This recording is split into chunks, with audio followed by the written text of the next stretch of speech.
It's 6 o'clock. I'll call the meeting to order. We'll begin with the Pledge of Allegiance. I pledge allegiance to the flag of the United States of America and to the republic for which it stands, one nation, under God, indivisible, with liberty and justice for all. All right, first order of business is to approve the agenda. I'll make the motion. A motion by Mike. All those in favor of approving the agenda, please say aye. Aye. Aye. Aye. Any opposed? That motion carries. General public comment. Is there anyone online who wishes to speak tonight? Okay, on to consent agenda. We have the minutes from June 30th and a special meeting in July 7th, and then just one warrant. So I'll take a motion to approve the consent agenda. I'll make that motion. Motion by George. Any discussion or on any of the consent agenda? Okay, all those in favor of approving the consent agenda, please say aye. Aye. Aye. Any opposed? Lisa, are you there? Yes. Okay, just making sure. A motion carries. On to superintendent's report. Thanks, Eric. So not a lot in the report this month, but majority of the summer really has been just working with our admins, getting ready for the start of the school year, which summer has gone by quickly. I think the older we get, the quicker it goes. But it's been a good summer thus far. We had our admin retreat a week and a half ago, so I kind of listed some of the highlights in this admin retreat. I do want to say thank you to Lisa, Tyler Wiedemann, and the rest of our admin team for all the work they did in helping get this admin retreat off and running. I think it was one of our most important ones we've done in a long time. I think just considering the focus that we had, the work that was done, and particularly as we are moving into some uncharted territory with merger discussions and the CISAs and things along those lines. So I think it was a good week that we spent with our admins, really kind of strategizing and prioritizing just this year and the next couple of years as well. So I do want to make note that we do have the first meeting of the Southwest CISA, which is the Cooperative Education Services, which is, remember from Act 170, there are two committees that were formed. One is the merger committee, which you'll discuss at your local boards this month around appointment of a representative. The SU appoints one member to the CISA, which last month the GRCSU board appointed the superintendent, myself, to attend. So that is on August 6th, which is this Thursday. It is being held at 10 o'clock in the morning at Mill River. So, but there also is a Zoom link. So the agenda is on our websites for anybody who's interested in attending. If you look at the agenda, you'll see it really is more of a formation meeting, just kind of establishing a chair, talking about bylaws, some articles of agreement, as well as just next steps and setting future meeting dates. So it really is just, there'll be some good discussion going on there. I will try to provide regular updates to the board. I also want to establish more of a two-way communication with the boards as well on this, not just merely reporting what we're doing, but also kind of a give and take in terms of what are your thoughts, what are some things that you would like to see, so I can bring that back to the CISA as well. So we're happy to answer any questions on any of this. Any questions? I do think that the first question of the forming of the CISA board might be, are they going to hold all their meetings at 10 o'clock, or will they be holding them where in the evenings where perhaps board members can be a little more involved? It's great they have a link, but still often difficult just to sign in when you're at work. So I think, Lisa, the reason why it was scheduled at 10 o'clock, one is the Southwest Superintendent's Group has regular meetings. We meet twice a month. as we were looking at our summer schedule, it's very difficult for us to find an evening which we were all available. We knew that we had that morning blocked off, and so we set that for the 10 o'clock. I do think we will discuss, the necessity of having it at a more convenient time. There is also a concern as we're adding another meeting, particularly if we're looking at monthly meetings, to our already busy schedules as well, what that may look like as well. So while some board members may attend one meeting a month, this may be our 9th, 10th, 12th meeting for some of us, so. I understand that, but I do think that there are several board members, at least that I've spoken to, that would like to at least be able to attend virtually. So I do think this was at the direction of the state, not this SU and not a district within this SU. So any angst anyone that's serving on the CISA has, they should direct that to the state. But I do think that they have some obligation when they're going to be making significant suggestions or written thoughts to the state about the direction or what could be happening to us, or what we might need to be paying to be a member of the CISA. There is an obligation, I think, for them to at least try to have it in a time where more people can attend. Yeah, I'm not disagreeing with you, Lisa, at all. So I hope you don't think that there was any angst towards you. I was just merely explaining why this meeting was at 10 o'clock. I don't necessarily disagree with you. So thank you. I will bring that back to the committee. You're welcome. And you said this is like an organizational meeting. It is an organizational meeting, yes, and I think that, as there was a good article on the Champlain Valley who had a CISA, and I think there are a lot of questions that that have yet to be answered about what the scope of the work is, what this really entails. I think the future of our districts really does not necessarily lay in the hands of the CISA as right now. I think the merger, making those bigger decisions, but I think you're right. This is a matter of public interest, and I think that is our goal, is to make sure that members of the public can attend, and that is a conversation that was had moving forward about what time the meeting would be held at. So, but that was a concern. But there could be a financial implication for us, because I'm not quite sure when they talk about building a budget or having a budget, unless we're paying to belong to this CISA, where their funding is all coming from. No, you're right, Lisa, and that's what you're 100% correct. I mean, that's why, like I said, we have to make sure that the boards are involved, they're aware that the goal of this is to look for efficiency, economy of scale, to help to reduce cost, not add cost. And I explained that to those superintendents in our meeting, that was the purpose of this. Were there any state monies provided to get these committees off the ground? There has been some discussion, but we have not yet seen how that money will be dispersed and what the amount is. I said there's still a lot of question marks around this committee as well as the merger committees as well. So, will the state have a representative at the meeting? We do not know as yet if there will be anyone there. So, thank you.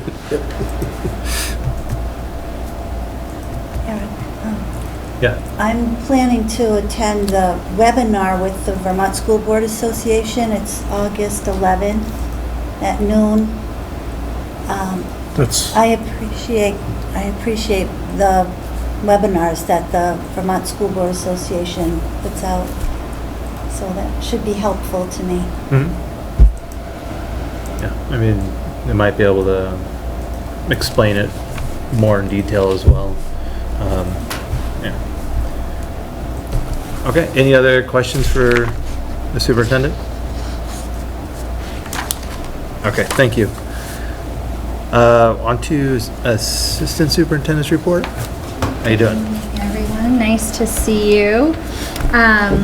When I sent you my July report, I should have said like summer, because as I went through it, I realized that all of the items that I forecasted and shared about then are the same items that we're working on all summer long. So rather than make a duplicate report for you, it's there, it stands, you saw it. There are just a couple sort of exciting updates for us since then. One was that the Agency of Education has now approved all of the school continuous improvement plans for the GRCSU. So those have been received and approved. And last year, if you remember, we went through a few rounds of feedback with them on our drafts before we got approval, and this year all of them were approved with our first submission. So that tells us that we're on the right track and meeting their requirements and completing all of the pieces that belong in that process. Mr. Wiedemann and I have spent a lot of time just supporting our principals in the last few months in getting them there, and over the summer for anybody who still had any lingering pieces, we have cleaned those up, flushed them out, and they are good and ready to go. So the SU SIP is next. You'll get an invitation from me to be part of that process. That's due to the AOE by the end of September, so we'll be working toward that deadline. And then the state also released the VITCAP data to schools. It is still embargoed, so it can't be shared with the public, but it is now available to our principals and our school-based teams for analysis and reflection and to inform and support the action planning that they are undertaking as they get ready for the new school year. So that data is always helpful for us, and this is definitely early. Often we have not seen it until September or the very end of August, and so having it in the third week of July was great for our school teams to really have a jump start on digging deeply into it. And the state also updated the reporting system for us, and so now right on the ADAM reporting page, which is the one that principals and school coordinators have access to, we can now see our data overall for a test like third grade ELA, but we can also see the percentages and numbers of students and scaled scores and other information for the categories within that test item. So you can break down ELA into the subtests, you can break down science into the subtests that are aligned with the standards. And so we've always had access to that data, but it was sort of hidden on the back end, and we had to use our other data system to get to it, and which added a lag of time for it to be uploaded into that system and set up. And now it's automatic, it's right there, and it's very visual and helpful for staff. So that's a great feature that the agency has added. I know they're very committed to trying to be more timely and more responsive to the field in their reporting.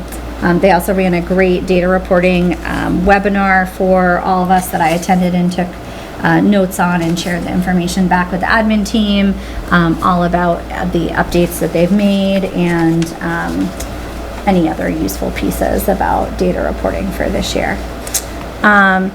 So in addition to just sort of the normal summer work, that is kind of the new and exciting pieces for us. And if anybody had any questions from July, I was unable to attend that meeting.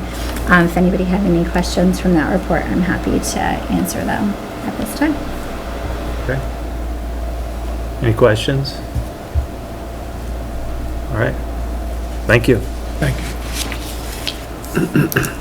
Okay, on to personnel. Let's see here. Just have to approve one professional contract, it looks like.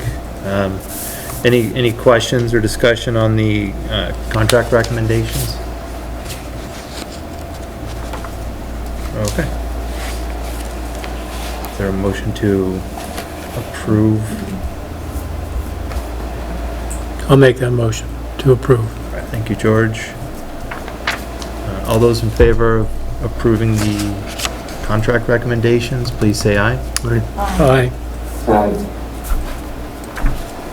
Any opposed? Okay. Any? Motion carries. Lisa, Phil, are you guys still there? Yes. Okay, just make sure. I didn't hear. Yep. Okay, on to resignations.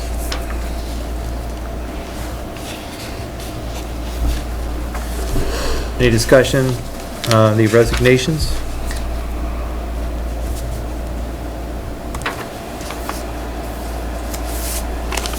Still says for informational only. Do you still? You can just, if there are any questions, maybe as much as I can answer them. Okay. Any questions on the resignations? All right. Okay, on to finance. So we have the monthly reports. Bruce is here tonight, so if anyone had any questions or concerns on the monthly reports. We're also working on year end. We don't have any official numbers yet, but I don't expect any big surprises from what you may have heard throughout the year when I provided our forecasts.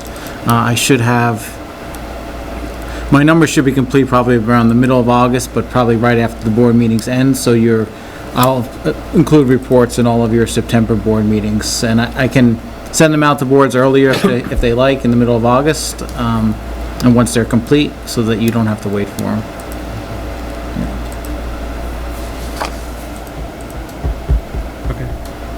Also in the packet was just a summary of where we ended for FY27 budgets. It includes each district's and town's expenses, education spending, what their updated tax rate should look like after the state approved the new yield number. That yield number is different from what we discussed during budgeting season. And the state used a large chunk of money to help lower taxes by increasing the yield. And so that did bring many of the tax rates down from what we had originally discussed. If there's any questions on that, feel free you could email me or ask them tonight. Okay.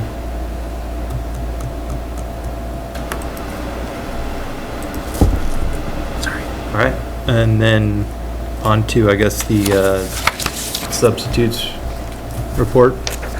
Yep. So included in the packet was a very detailed substitute, a report on the substitute program.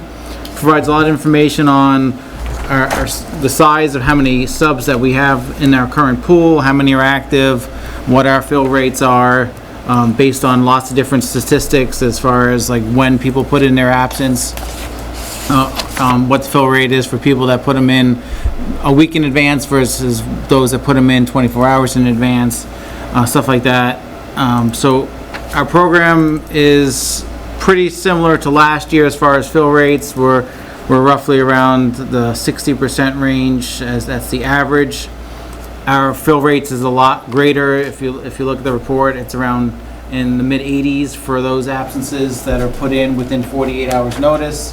But when you look at absences that are put in with less than 48 hours notice, our fill rate's only about 35%. And so those people that are calling out that morning, it's a lot harder to fill those positions. Many of our subs are looking at the open positions either a day or two in advance. They're signing up for those. They're not getting up at 5 in the morning to look to see what's available. They either already have other plans or they have decided not to work that day. But there's a lot of information in there. I'm not going to go through it all, but feel free if there's any questions. If I can't answer them tonight, I definitely can bring them back and come back with an answer at a later date. Usually around this time, we look at the program, I provide these statistics, and we talk about whether we want to increase our rate to stay competitive with other SUs and other businesses. We are currently paying $18 an hour. Looking to see if the board would like to increase that. My recommendation would be to look at maybe increasing that to $19 an hour. That would be a little bit below the base amount for a brand new para educator. So it doesn't exceed that amount, it's just slightly below that.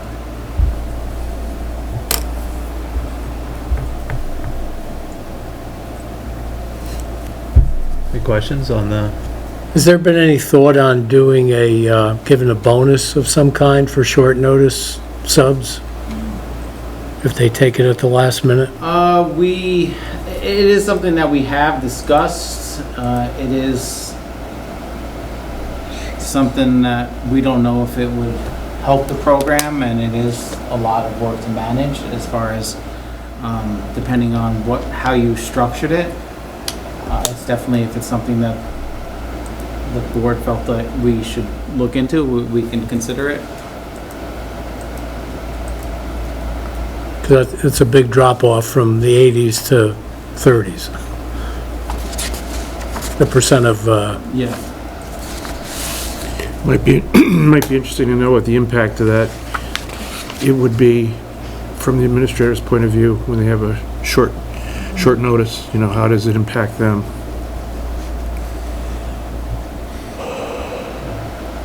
I know when we have our local meetings and our principal reports, you know, list some of the biggest challenges is filling the vacancies.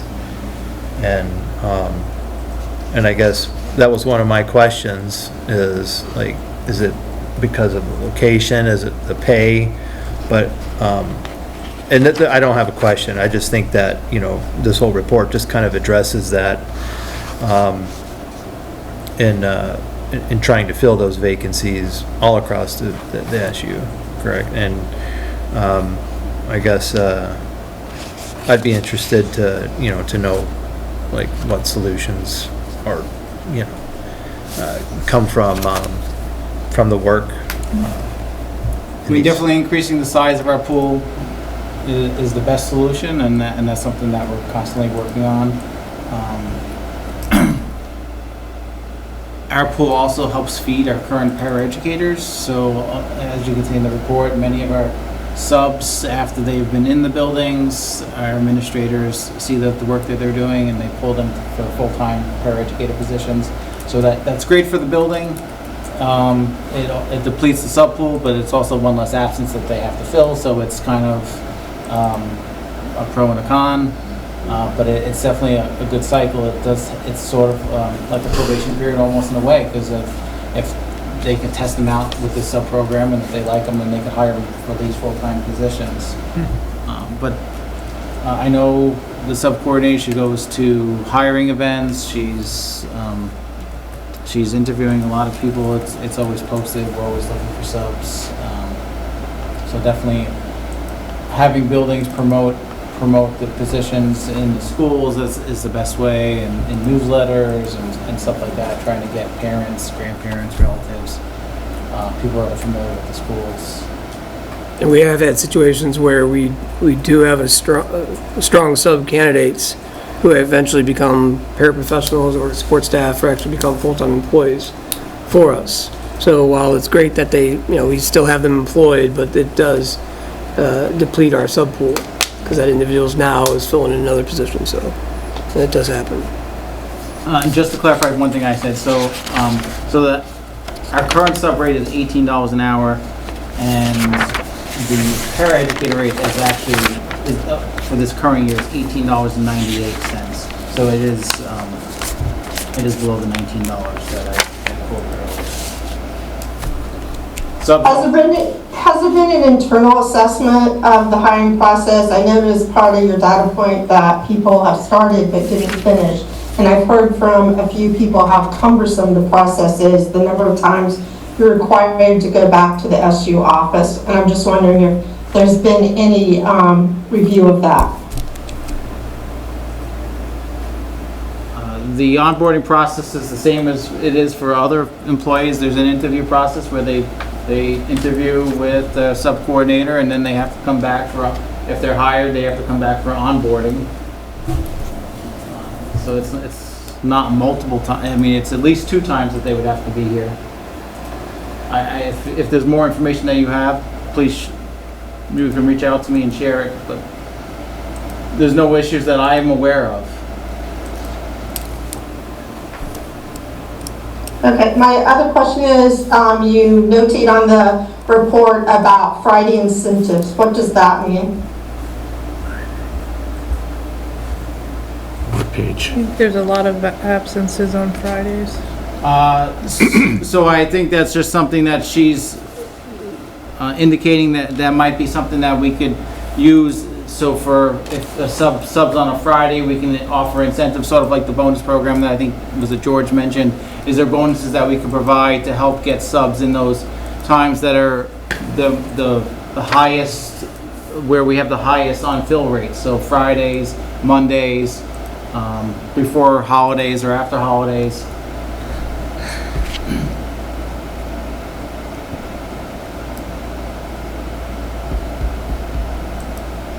So it's not something we currently offer. We just offer a straight hourly rate. We don't offer any incentives, any bonuses, or anything like that.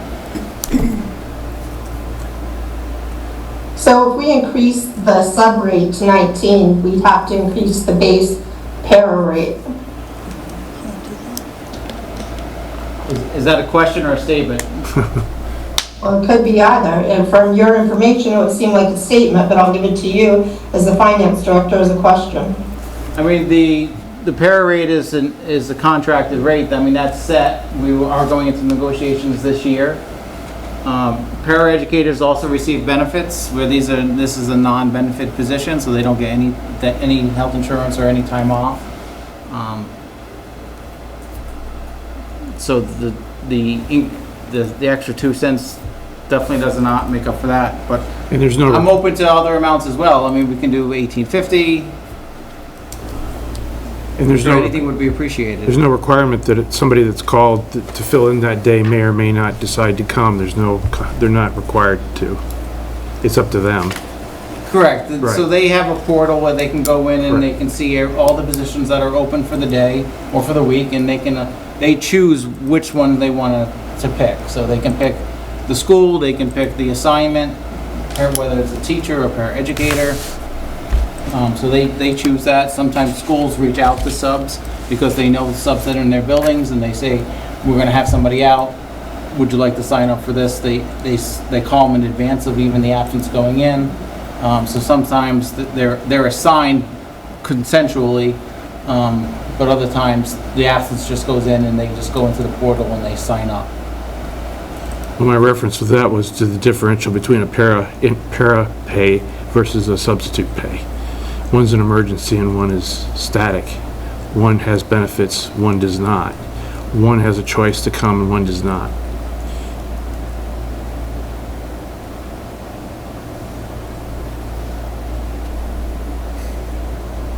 Okay. So are we looking to make a decision on this evening? Yeah. Preferably, yes, so they could start for the start of the school year. And how does the $18 stack up against other area It's lower. districts? As we've seen in the past, I mean, we're typically low, more on the low end. I mean, we have become more competitive in the last few years, as we have been increasing it by $1 a year the last few years. Just a few years ago, we were only at $14, $15, and we've come up $1 every year, so making us a lot more competitive, but we're still on the lower end. At $18.50 an hour, the money's there.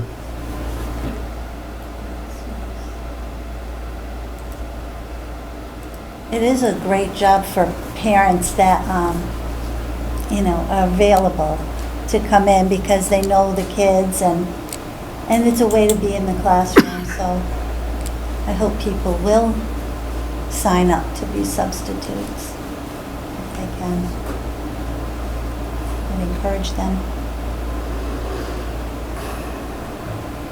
And so I think that just kind of leaves us into that question. The next thing on the agenda is the sub rates. So, recommendation is 19, but, if there's any other discussion on that, 19 seems reasonable because, granted, the paraeducators right now don't get 19 yet. There are some good benefits, so I would hope that would cushion that idea. I just wonder if that Fair rate of would, $18.98, that's the base rate, so that's no college degree, that's step one, no experience. And our subs range anywhere from no degree to bachelor's degree, some of them are teachers, and they range anywhere from no experience to 20, 30 years of experience. Some of these subs have been doing this for many years. Yeah, we had a retired doctor come in. He saw the signage out on the street, subs needed, and he thought he should participate. It was awesome. Some of our subs are retired teachers, and that's one of the ones we reach out to all the teachers that have retired from the prior year and see if they'd like to be part of the sub pool. When do negotiations start with support staff? So our contract goes through the end of this year. Right, they have to notify us by October when they would, so we'll start this fall. I just wonder if it would appear to be in bad faith to exceed the minimum at this point. I would make a motion to increase the sub rate to $19 with the understanding that this is not going to be a conflict with the union. Well, that's up to them. Well, that's okay to say that, but that's not how it might be perceived. That's why I'm asking that we clarify that it's not going to be. I asked that question prior.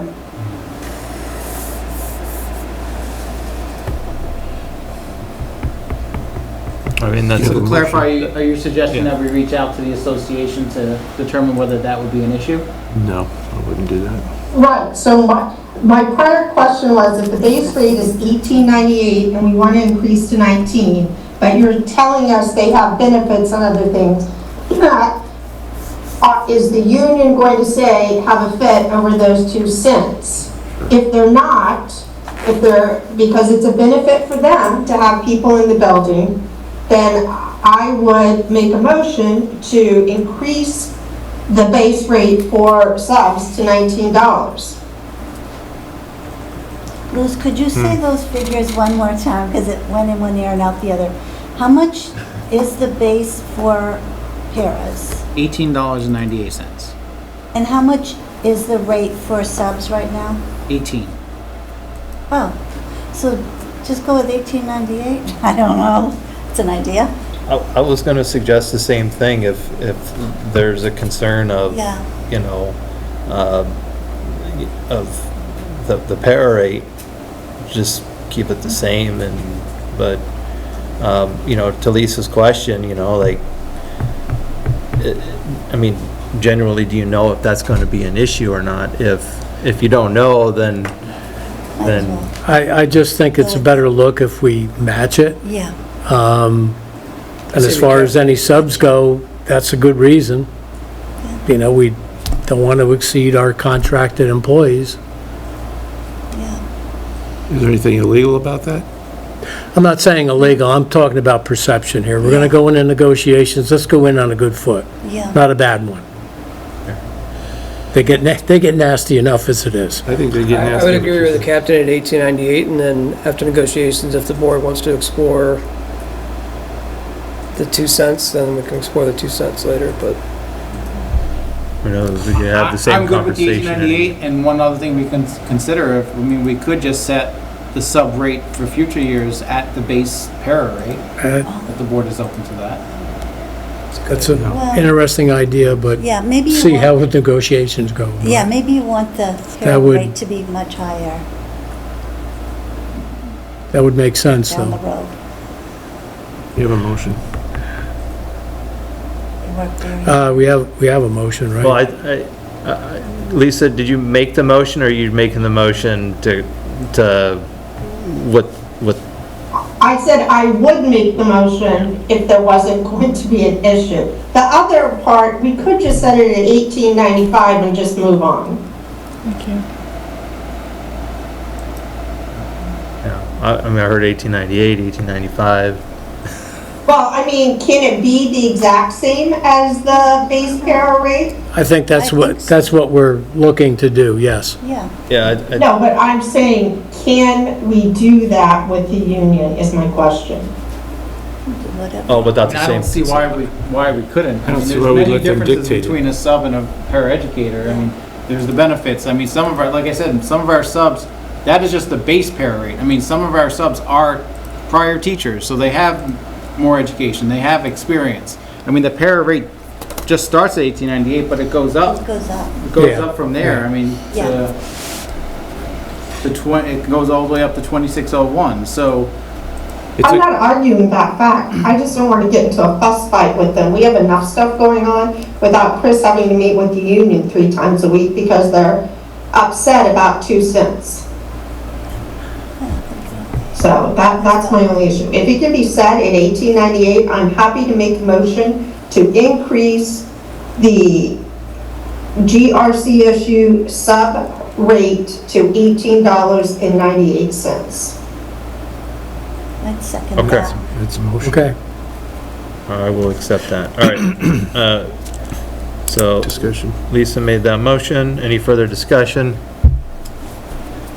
Okay, all those in favor, please say aye. Aye. Aye. Aye. Aye, that is unanimous.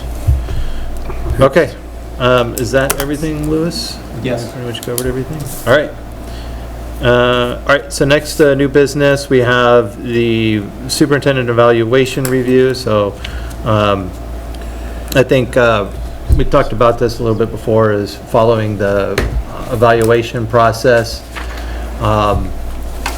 You know, the whole point of this is to review what went well, what we'd like to change. I think, you know, there's a couple different ways we can handle this.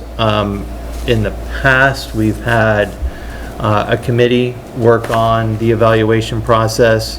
But, you know, I just want to open this up for a board discussion to, while it's fresh in everyone's mind, you know, how we would like to proceed with the evaluation and what changes need to be made. And, you know, my suggestion would be to either create a committee, refer it to the executive committee to work out all the issues, if any.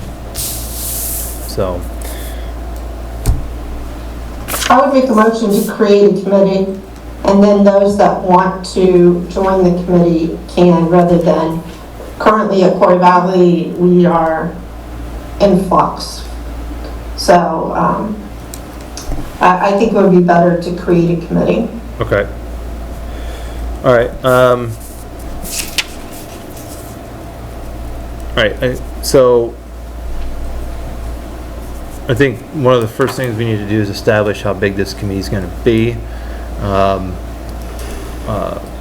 You know, my thought, 3 people. You know, and again, this is like an advisory committee. It's not making any decisive decisions. It's basically doing the work, bringing it to the SU board. And then the next question is, who would like to be on this committee? I'll be on this committee.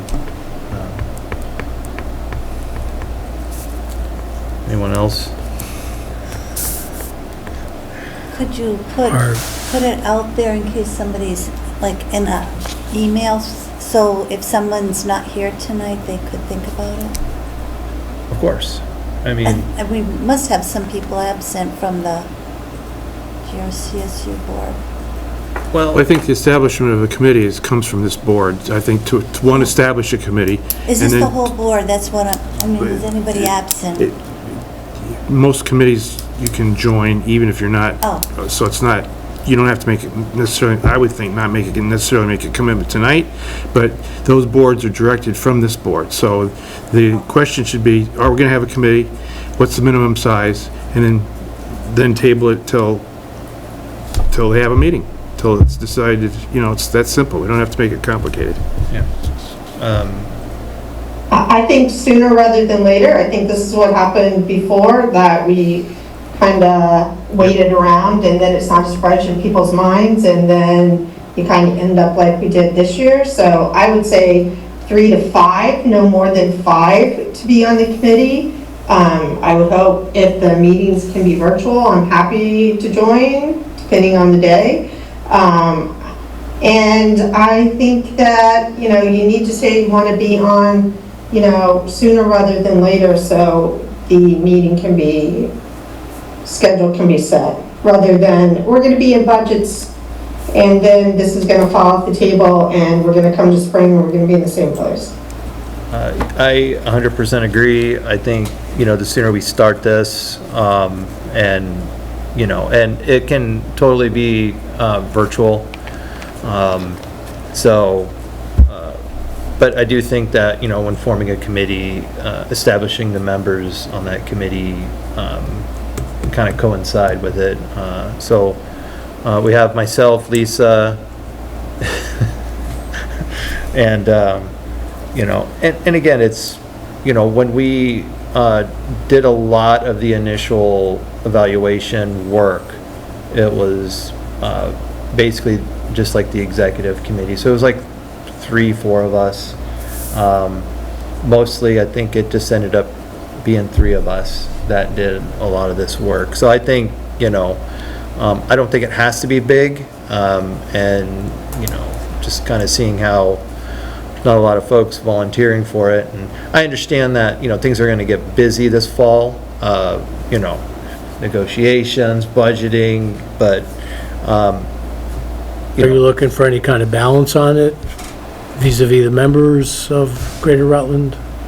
I don't think so. Or anybody? I think anyone who wants to, be a part of this and, and I think it would be helpful for those who, are on the SU board, obviously, and, we're part of the evaluation, so. I'll be on it. So, okay. Okay. So, myself, Lisa, and George.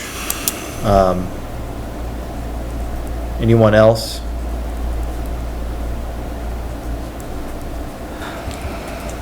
Okay. And then people can join if they need, you still have 2 seats open, so. Eric, you can put me on there. Yeah, put me on there for now. So. Okay. All right. And I also think if people don't want to be part of the committee, they could still send comments to you, Eric. People have a lot of comments during the process, so that we just have that also. Absolutely, 100%. I agree with that. There were a lot of concerns expressed in some of the meetings, and we need to take a look at each one. Yep. Every part of it. And I think that'll be more effective, rather than trying to do this at a regular SU meeting.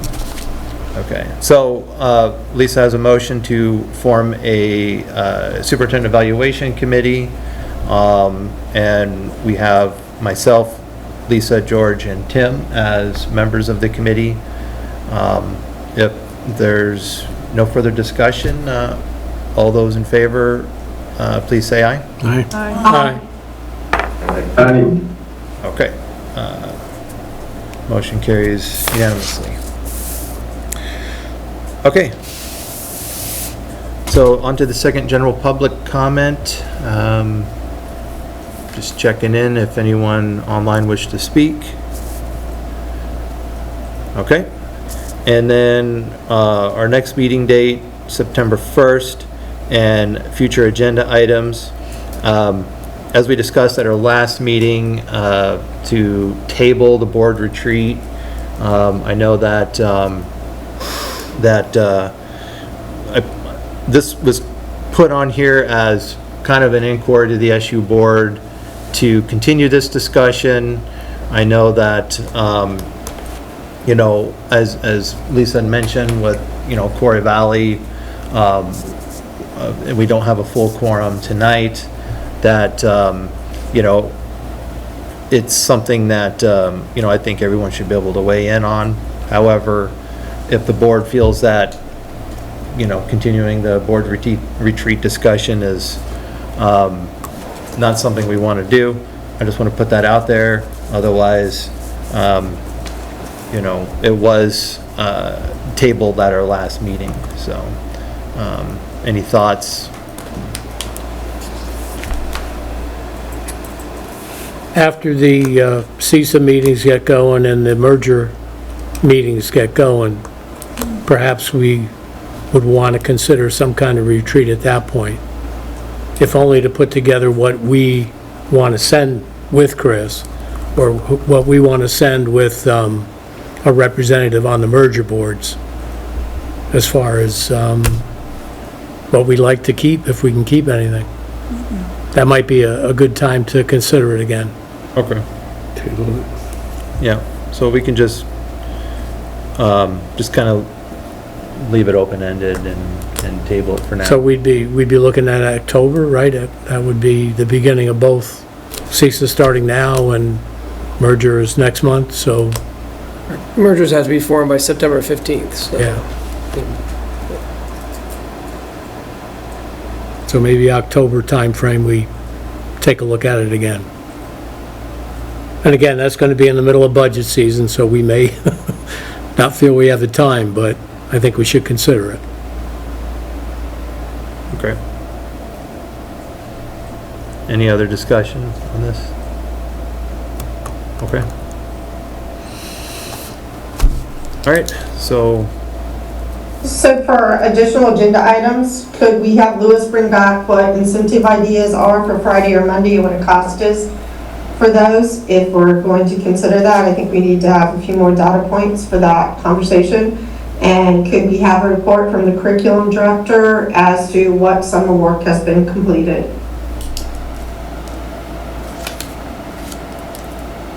Is there any way to understand the Friday, Monday absentee choices a little more thoroughly? Like, I feel like this is contract stuff, especially days before or after vacation. Are we missing that some of these people are taking time off that maybe shouldn't be allowed? We could discuss contract language, Meredith, because I think the contract language is not explicit, where like our support staff has different language than our teacher staff do, where teachers have a pool of days that's allow for them to take off on, say, a Friday or a Monday. There is language around before or after holidays. Yeah, I thought at least Yes, before there are and some after, of those, but there's nothing on the weekends then. No. Yeah, that's something which we discuss each year during negotiations around the language around leave time and some of the issues that it causes just for us around subs. Yeah. Maybe it means, and I know this isn't the place to talk about it, but, more notice. We shouldn't be having, that Friday shouldn't be a last minute notification at 5 a.m. that I'm not coming in.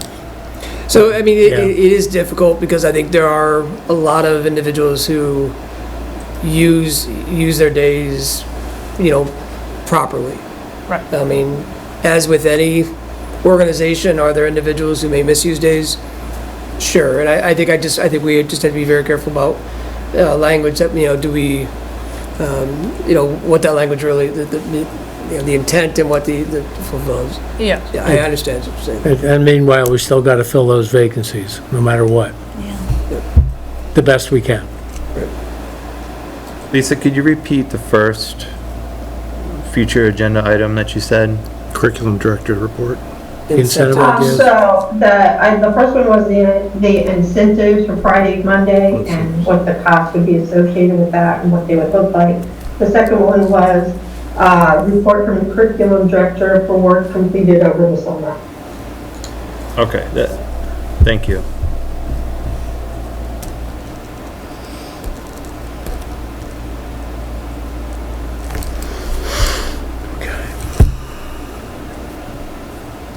All right. Okay, so if there's no other further business, I will adjourn the meeting at 6:49. Make the motion.